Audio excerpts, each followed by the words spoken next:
Nous sommes près de Grenoble et c'est ici que Vérène vient tous les jours pour sa cueillette, non pas pour des fleurs, mais pour des orties. C'est un endroit qui fait un peu plus de 7 hectares et c'était des terres qui étaient inexploitées, où l'homme était parti de cet endroit-là et que la nature, elle avait vraiment repris sa place. Et en effet, ici, l'ortie pousse abondamment. C'est le début du printemps et les jeunes pousses pointent le bout de leur pic. Vérène n'a plus qu'à se pencher pour les ramasser. Et même quand on est une pro, on va y ne pas se piquer. Il y a certaines personnes qui vont vous dire, par exemple, si tu retiens ta respiration, l'ortie ne va pas te piquer. Mais ça, c'est pour ramasser une poignée. Moi, j'en ramasse quand même plusieurs kilos par an, donc je mets des gants.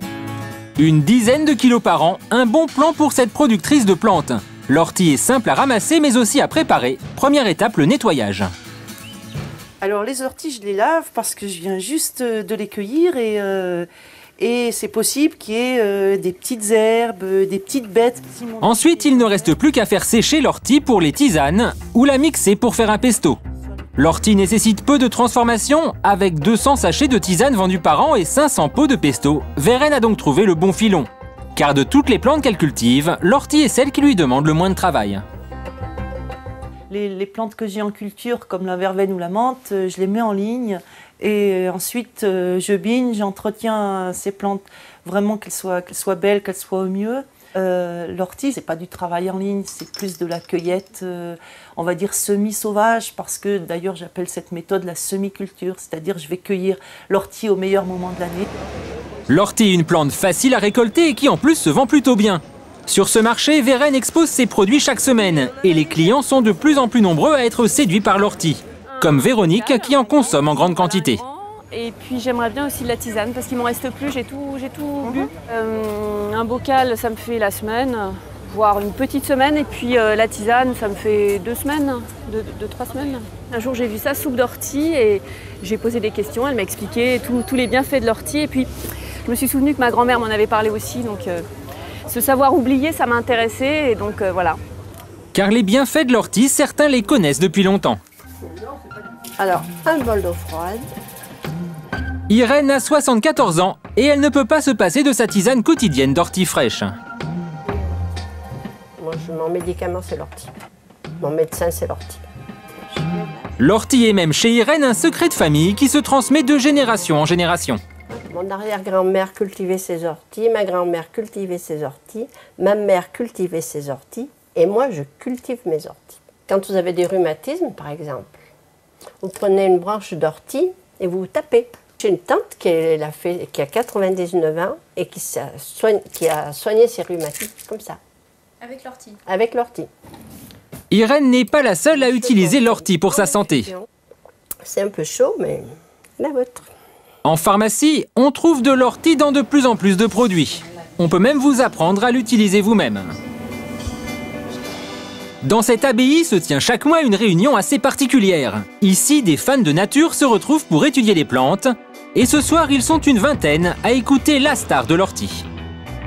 Quand vous tracez un petit sillon avant de semer ou avant de replanter, mettez simplement déjà des feuilles d'ortie. Franck Dubus est docteur en pharmacie et passionné par l'ortie. Pour lui, c'est même la plante aux 1000 vertus. On a 3 grandes propriétés qui vont se conjuguer. Son côté reminéralisant, donc très nutritif, très large au niveau de sa composition, notamment en oligo-éléments minéraux. Des propriétés dépuratives qui vont agir notamment sur la fonction du foie, sur la peau, sur le rein, sur le pancréas. Et puis une troisième grande propriété qui est la propriété anti-inflammatoire. Alors pour bénéficier de ces bienfaits, Franck apprend à concocter une petite potion magique. La recette est simple, hachez l'ortie puis faites-la macérer dans de l'alcool et vous obtenez un remède maison. Mais j'en ai pas dans le jardin. Par contre, maintenant j'irai en chercher, je regrette de ne pas en avoir. Nous on l'a rajouté dans le jardin. Et pour vous mesdames, vous pouvez incorporer le produit dans du beurre de karité et on obtient ainsi une crème hydratante pas chère et idéale pour la peau. Voilà, ça fait partie des petites méthodes qui, si elles étaient utilisées couramment, permettraient d'avoir des gains au niveau de la santé, de l'état général qui serait vraiment intéressant. Elle devrait être recommandée par la Sécu alors l'ortie? Oui, elle devrait être recommandée par la Sécu, oui, tout à fait. Ouais. En attendant, l'ortie continue à faire recette. Parmi ses clients, Vérène, notre cueilleuse d'ortie, compte des restaurateurs. C'est le cas de Laurent, un jeune cuisinier bio. Ah, génial. Regarde ça, tu veux me dire si ça te plaît. Dans ce panier, 200 grammes d'ortie, de quoi assurer 2 services, et le tout pour une modique somme. Tu t'es amusé, entre guillemets, là. Oh, bah, ça coûte 3 €, je crois, les 200 grammes. Ce qui est pas très cher, du fait de la qualité du produit et du fait qu'on a la nature, l'état brut, là, sous les yeux et dans la bouche.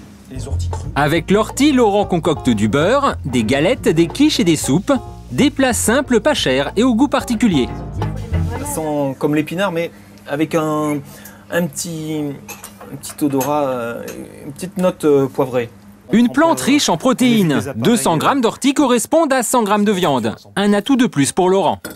J'ai envie de cuisiner l'ortie parce que je pense qu'on a des choses à faire redécouvrir aux clients, aux convives qui poussent la porte de chez nous.